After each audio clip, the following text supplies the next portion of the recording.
Ассаламу алейкум айымдар, куш келдиңиздер. Бүгүн сиздер менен кейк попси жасайбыз. Ал үчүн бизге бисквит керек болот. 150 грамм.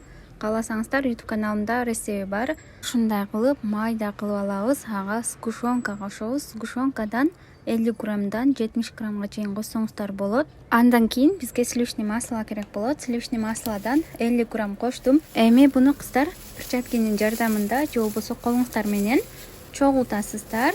Мына ушундай кылып чогултулгандан кийин курут тоголоктогондой кылып тоголоктойбуз. Эгерде баары бир тегиз чыксын десеңиздер, анда таразага 25 граммдан кылып бөлүп алсаңыздар болот. Ошондо тегиз сулуу көрүнөт.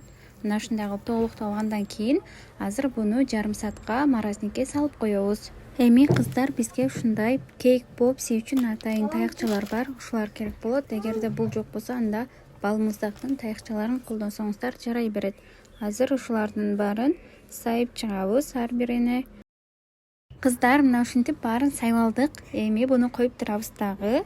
Глазурду мына ушундай пакетке салып туруп, жылуу сууга салып койсок, ушундай болуп эрип калат.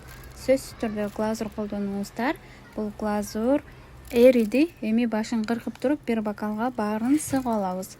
Азыр буну сыгып алгандан кийин үстүнө май куябыз. Бул өсүмдүк май. Эгерде өсүмдүк майы жыттанып калабы деген коркунуч болсо, коркпоңуздар. Биз дайыма эле ушуну колдонобуз, аябай сонун болот. Мына ушинтип аралаштырып алабыз дагы. Эми жанагы кейк попсилерибизди ушуга батырып чыгабыз. Мына ушундай кекстин идиштери келет бизге сыртына, кооздук үчүн идиш катары колдонулат. Бул кичинеси, чоңун албаңыздар, кичинеси жакшы. Болушунча ак түсүн алганга аракет кылыңыздар. Ак түсү аябай сонун көргөзөт. Ошондой эле мындай мончоктор келет жардамга. Бул кондитерскийде сатылат. Стружка менен деле кооздоп койсок болот. Өзүңүздөрдүн каалооңуздарга жараша каалагандай кылып кооздоп аласыздар. Эми буну бир аз мындай кылабыз дагы. Глазурга малабыз. Эгерде кейк попсибиз морозникте көп турбаган болсо, анда мынабул жакшы катыбайт. Мисалы, меники азыр аз эле турду. Шашылыш түрдө жасагам, ошол себептен ушундай болуп калды. Карасаңыздар, жакшы сыртына жабышпай жатат.